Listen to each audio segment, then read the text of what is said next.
heritage. You always used to be so neat. Because I was a Babylonian. See, what happens is, today, when you look around at us, right, you say, oh, we're all the same, right? Okay, before, when you see me, Mom, you would never have thought I had an afro. Even today, because you raised me and you see me with straight, short hair. You didn't have straight hair. But I had curly, but it was short, but it didn't seem like an afro. Even because you went through that, even today, it's hard for you to say I have an afro. Even though an afro is... I don't care if you have an afro from but you gotta listen, Mom.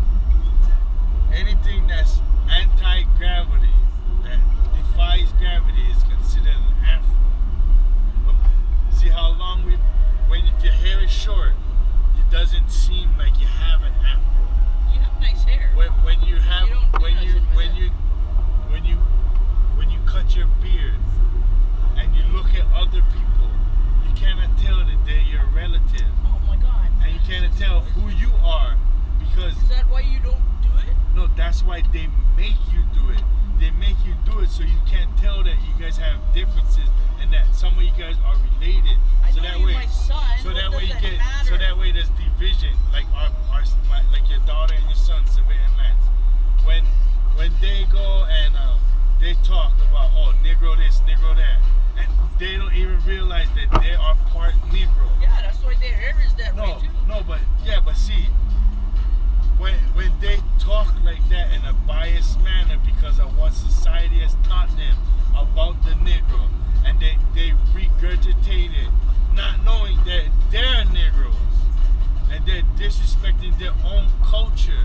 Okay, and then they straighten their hair and they're fighting their own culture. No, but what I'm saying is this is what they created, the system, and our schooling has created that mind state and has separated from ourselves, our culture, and our relatives. What does it have to do with you?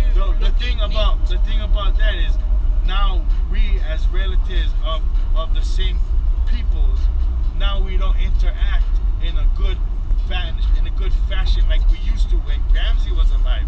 You could go to your neighbor and talk, communicate, have fun, cook out, gatherings, go to the beach. Everybody was more friendly.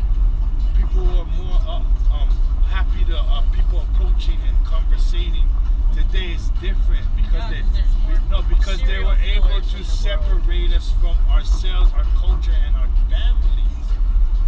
Even our families that we don't even know as our family.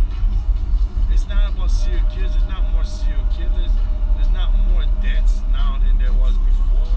There's just more news. I don't understand. There's just more news about deaths. Why it means that you cannot look neat. I don't get it. I didn't say it's nothing about looking neat, but right now I made a pledge to myself and to God to grow out and to show other people our heritage and teach and to live by action. Show people who they are and the greatness of them. And you don't think that having all the hair is fine, but being neater will make it more open for you to talk to somebody? That's what Europeans have taught us, that you have to be clean cut in order to be people to be receptive to you. But you have to change the dynamic of how people think and react. But that's never going to happen. That's never going to happen if you keep fighting it. But if you don't look at my hair and my outer being and you listen to my words, if you listen, and then they are afraid. But we have to change the way that we learn by how nice things are and how nice things look, instead of how potent the information is.